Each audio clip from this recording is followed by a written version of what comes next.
Just about everyone has a dollhouse or some kind of play set, so I am going to show you some extension activities you can do other than just playing with it.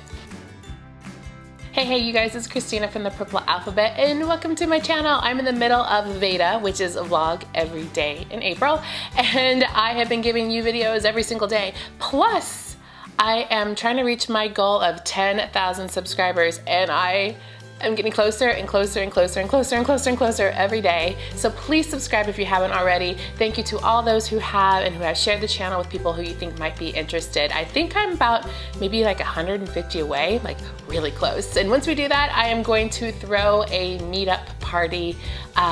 So we gotta do that so we can have a great meetup. In other news, I do have a giveaway going on right now. Tomorrow, Friday, is the last day to enter to win. And this is from last Friday's video. So if you watched that, there were 2 items up for grabs. There's gonna be 1 winner and 1 prize given away, and you get to pick your prize. There were really great things from learning resources, so I highly recommend you check that out if you haven't already entered to win.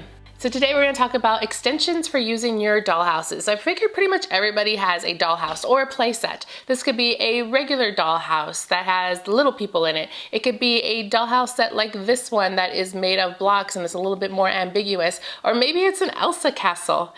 Any play set that you have around the house, you can use these extension activities to further your learning opportunities. And I have some ideas that you might want to try. If you have any others that you use, make sure to leave a note down below in the comments. I love to hear your suggestions because I like to use those ideas too. So without further ado, here are some extension exercises you can do other than just playing with your dollhouse. We have 3 types of dollhouses in our house. The first one is this old school Fisher-Price dollhouse. It's from the mid-90s and I love it because there's nothing electronic about it. It doesn't do anything other than have these little figures and furniture pieces that you can play with. I think that having a dollhouse like this can kind of spark imagination, and instead of the dollhouse doing the work for you, like making the sounds that the pots make when they're on the stove, you can do it yourself. The second one is one of my favorites that we got for last Christmas. It is a dollhouse in which you can create anything you want from the dollhouse pieces. The child gets to decide if the wooden block is a TV, a chair, or a table, and you can rearrange these pieces into many configurations, designing your own dollhouse each and every time. My children have had unlimited hours discovering what they can build with this and imagining different things for each piece. I highly recommend a set like this. If you even have just a set of blocks, you can do the exact same things with maybe some action figures or even other little toys you may have around the house. And our third dollhouse that we have is not really a house, but a castle. So even using bigger dolls will work with these activities. My first inspiration for you is categorization. So putting things in categories. What goes in the kitchen? What goes in the living room? Having your child decide which items go where is a great way to do categories.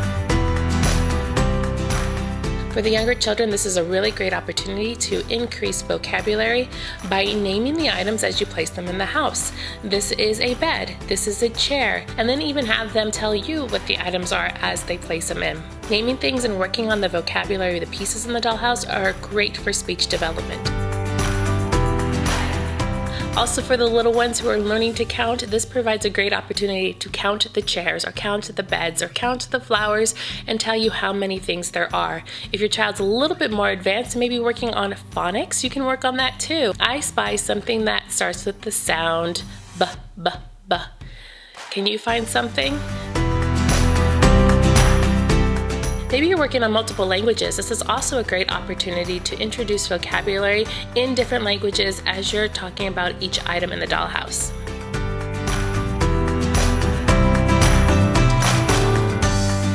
One of my other favorite things to do with dollhouses is to work on following directions. So can you place the doll in the chair and have the child place the doll in the chair, and then work up to 2-step directions? Can you have the doll go to the bathroom and wash her hands? You can also play this game back and forth where your child gives you directions and you can follow them as well. If you're working on speech development, take note of all of the pictures on the dollhouse and talk about those and use them in your interactive play.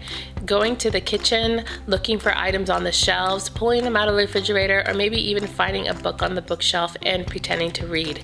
This is really good for speech development too, and your child will be very aware of what is there in the dollhouse already with them.